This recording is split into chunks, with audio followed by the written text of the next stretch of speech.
बॉलीवुड में इस एक्ट्रेस का शुमार उन गिनी चुनी एक्ट्रेस में किया जाता है जिनमें सौंदर्य और अभिनय का अनूठा संगम देखने को मिलता है।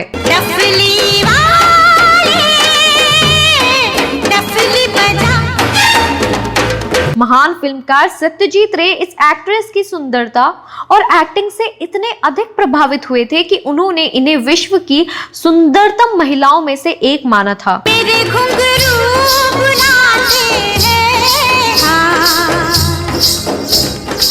80 के दशक में उन्होंने अपने फिल्म करियर के दौरान कई बेहतरीन फिल्में की हैं। उन्होंने बॉलीवुड ही नहीं बल्कि राजनीति में भी अपनी एक अलग जगह बनाई है। उन्हें प्रोफेशनल लाइफ में लोगों का बहुत प्यार मिला। प्यार हमारा अमर रहेगा, लेकिन पर्सनल लाइफ में वह अकेली रह गई। है न दूजा कोई और जुबां पर आज दिल की। इस वीडियो में आज मैं बात कर रही हूँ सिनेमा से सियासत तक का सफर तय करने वाली एक्ट्रेस और पूर्व सांसद जया प्रदा के प्रोफेशनल और पर्सनल लाइफ के बारे में। तुझ संग प्रीत लगाई सजना सजना। तो आप बने रहिए हमारे साथ। दोस्तों, 70 और 80 के दशक में ऐसी बहुत सारी एक्ट्रेस हुई जिन्होंने इंडस्ट्री पर राज किया, लेकिन आज गुमनामी की जिंदगी जी रही हैं। लेकिन कुछ मुश्किलों के दौर से गुजरकर भी खुद को संभाले हुए हैं। उन्हीं में से एक है जया प्रदा, जिन्हें ब्यूटी विद टैलेंट भी कहा जाता है। दोस्तों, ऐसी कई बुक्स भी समय समय पर लिखी गई हैं जो अनटोल्ड बॉलीवुड स्टोरीज के बारे में बताती हैं। इन्हें आप पढ़ सकते हैं या पढ़ने का वक्त ना निकाल पाए तो ऑडियो बुक के जरिए इंटरेस्टिंग वे में सुन भी सकते हैं। मेरी पसंदीदा अदाकारा वहीदा रहमान रही हैं। उनकी जीवनी मैंने कुकू एफएम पर सुनी थी और मुझे काफी पसंद आई। मैं आपको भी सजेस्ट करूंगी कुकू एफएम ऐप के बारे में। कुकू एफएम इंडिया का ऑडियो लर्निंग प्लेटफॉर्म है। आप भी इसे अपने रूटीन में शामिल कर सकते हैं। आप इस पर कई फिल्मी हस्तियों की बायोग्राफी सुन सकते हैं या हिंदी सिनेमा के बारे में और भी रोचक कहानियां सुन सकते हैं। इसके जरिए आप अपने लॉन्ग रीडिंग टाइम को रिड्यूस कर सकते हैं। यहाँ ऐसी दर्जनों किताबें और ढेरों कंटेंट मौजूद हैं। और बड़ी बात यह है कि आप अपने रीजनल लैंग्वेज में भी यहाँ स्टोरीज सुन सकते हैं। मैंने डिस्क्रिप्शन में कुकू एफएम का लिंक दे दिया है, जहां से आप इसे डाउनलोड कर सकते हैं और दिए गए कूपन कोड के जरिए इस ऐप पर भारी डिस्काउंट भी पा सकते हैं। कूपन कोड इस्तेमाल कीजिए CERA50। ये कोड फर्स्ट 250 यूजर्स के लिए मान्य होगा। तो आज ही डाउनलोड कर डालिए और अपने फेवरेट एक्टर एक्ट्रेस की कहानियां सुनिए। तो चलिए वापस अपनी कहानी की ओर। मशहूर निर्देशक सत्यजीत रॉय ने जया प्रदा को इंडस्ट्री का सबसे खूबसूरत चेहरा भी कहा था। प्यार का तोहफा तेरा बना है जीवन मेरा, प्यार का तोहफा तेरा बना है जीवन मेरा। करियर की बुलंदियां छूने वाली जया प्रदा की जिंदगी में एक ऐसा दौर भी आया था जब उन्होंने अपना करियर, प्यार, यहाँ तक कि शादीशुदा जिंदगी सब खो दी थी। लेकिन उस दर्द भरे अतीत से वे बाहर निकली, आगे बढ़ी और फिर से सफलता की सीढ़ी पर सवार हो गई। आंध्र प्रदेश के राजमुंद्री में एक मिडिल क्लास फैमिली के घर में 3 अप्रैल 1962 को जन्मी जया प्रदा का असली नाम ललिता रानी है।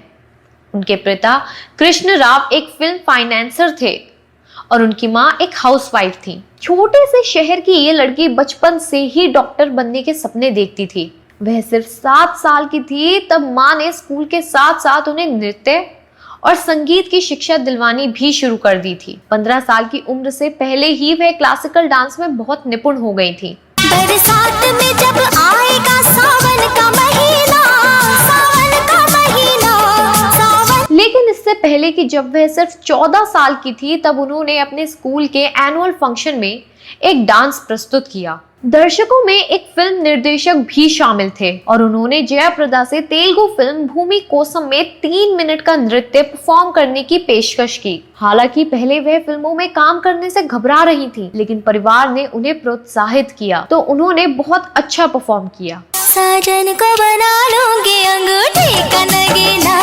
साजन को बना लूंगी अंगूठी। इस पहली फिल्म के लिए उन्हें महज 10 रुपए फीस मिली थी। उसके बाद चरित्र अभिनेता प्रभाकर रेड्डी ने उन्हें जया प्रदा नाम दिया। और इसी के साथ ललिता बन गई जया प्रदा, जो एक के बाद एक हिट फिल्में देते हुए इंडस्ट्री के लगभग सभी बड़े एक्टर्स के साथ काम करते हुए बॉलीवुड की सबसे चहेती एक्ट्रेस बन गई।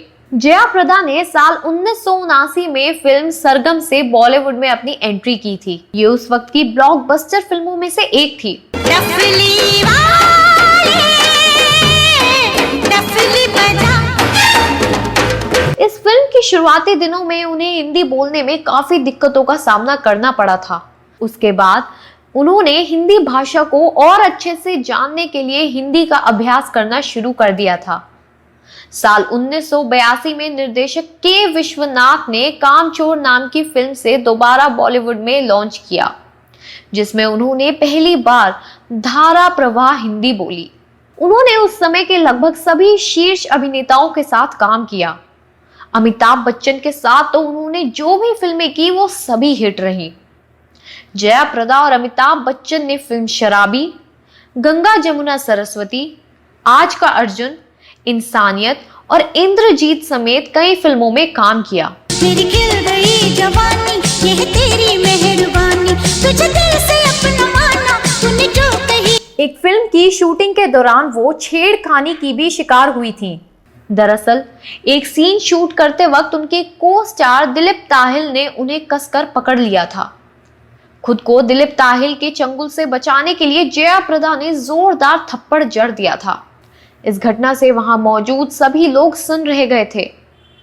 अभिनेत्रियों में उनका सबसे अधिक कंपटीशन श्रीदेवी के साथ रहता था। इसका कारण यह भी था कि दोनों ही अपने समय की सबसे अच्छी एक्ट्रेस थी और दोनों का डांस भी कमाल का था। हालांकि जया प्रदा और श्रीदेवी दोनों को पर्दे पर देखकर अक्सर लोग इन्हें करीबी दोस्त समझने लगते थे, लेकिन असल जिंदगी में उनके और श्रीदेवी के बीच बात तक नहीं होती थी। फिर भी जया प्रदा और श्रीदेवी की जोड़ी लगभग 9 फिल्मों में नजर आई। इनमें से ज्यादातर फिल्मों में दोनों ने बहनों का किरदार निभाया। बॉलीवुड में उनका नाम उन गिनी चुनी एक्ट्रेस में है जिनमें सौंदर्य और अभिनय का अनूठा संगम देखने को मिलता है। कितने मौसम, कितने सावन। महान फिल्मकार सत्यजीत रॉय जया प्रदा के सौंदर्य और एक्टिंग से इतने अधिक प्रभावित हुए थे कि उन्होंने उन्हें विश्व की सुंदरतम महिलाओं में से एक माना था। सत्यजीत रॉय उन्हें लेकर एक बांग्ला फिल्म बनाने के लिए इच्छुक थे, लेकिन स्वास्थ्य खराब रहने के कारण उनका सपना अधूरा ही रह गया। 3 दशक लंबे करियर में जया प्रदा ने लगभग 200 फिल्मों में काम किया, जिनमें हिंदी के अलावा तमिल, तेलुगु, कन्नड़, मलयालम, बंगाली और मराठी फिल्में शामिल हैं। उनकी फिल्मों के लिए उन्हें कई सारे अवार्ड मिल चुके हैं। उन्हें 3 बार फिल्म फेयर के अवार्ड से सम्मानित किया जा चुका है। साल 1985 में जया प्रदा का करियर अपने चरम पर था और वे बॉलीवुड में सबसे ज्यादा फीस चार्ज करने वाली एक्ट्रेस बन गईं।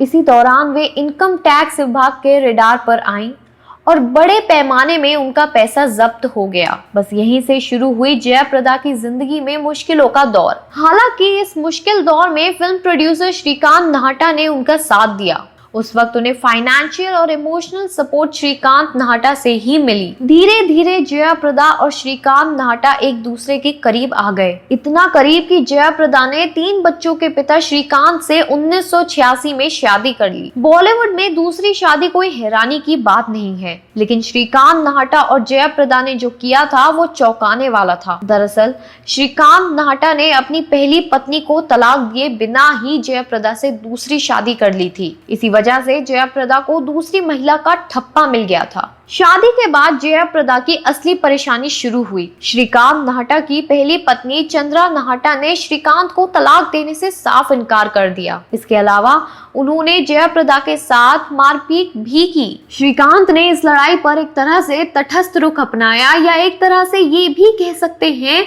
कि उन्होंने अपने मौन द्वारा अपनी पहली पत्नी चंद्रा का समर्थन किया। श्रीकांत के रवैये से जया प्रदा बहुत दुखी हुई। उन्होंने 3 बार आत्महत्या करने की असफल कोशिश की। अपनी कोशिश में असफल होने के बावजूद जया प्रदा चंद्रा के मन में डर पैदा करने में कामयाब हो गई। चंद्रा जयाप्रदा के साथ अपने पति को बांटने पर राजी हो गई। लेकिन ना तो नाटा ने जयाप्रदा को अपने घर में रखा, ना ही इन दोनों का कोई बच्चा हुआ। एक तरह से जयाप्रदा इस शादी के बाद भी अकेली ही थी। इसलिए अपनी जिंदगी को बेहतर बनाने के लिए और मां बनने की कमी को दूर करने के लिए उन्होंने अपनी बहन के बेटे सिद्धार्थ को गोद ले लिया। तब तक जयाप्रदा खुद श्रीकांत से तंग आ गई थी और वे श्रीकांत और उनकी पहली पत्नी की जिंदगी से दूर चली गई। जयाप्रदा के राजनीतिक करियर की बात करें तो उन्होंने साल 1994 में अपने करीबी एन.टी. रामाराव के कहने पर तेलुगु देशम पार्टी को ज्वाइन किया था। वे साल 1998 से 2004 तक राज्यसभा की भी सदस्य रह चुकी हैं। लेकिन जब उन्हें दोबारा राज्यसभा के लिए नामित नहीं किया गया तो उन्होंने नाराज होकर पार्टी छोड़ दी और साल 2004 में समाजवादी पार्टी में शामिल हो गई। वे समाजवादी पार्टी के नेता आजम के बयानों की वजह से आए दिन सुर्खियों में रह चुकी हैं। वे साल 2004 से 2014 तक रामपुर की सांसद रहीं और फिर उन्होंने बीजेपी का दामन थाम लिया। साल 2019 में जया ने बीजेपी की टिकट से रामपुर की सीट से लोकसभा चुनाव लड़ा, लेकिन वो हार गईं। जयाप्रदा चेन्नई में अपने नाम से एक थिएटर ग्रुप भी चलाती हैं। तो दोस्तों, ये वीडियो कैसा लगा जरूर बताएं। जयाप्रदा के बारे में आपके पास अगर और जानकारी है तो इस बारे में कमेंट बॉक्स में अवश्य लिखें। अगले वीडियो में मैं फिर फिल्मों, गीतों और फिल्मी हस्तियों से जुड़ी कोई नई कहानी या नई जानकारी लेकर हाजिर हो जाऊंगी। तब तक के लिए नमस्कार।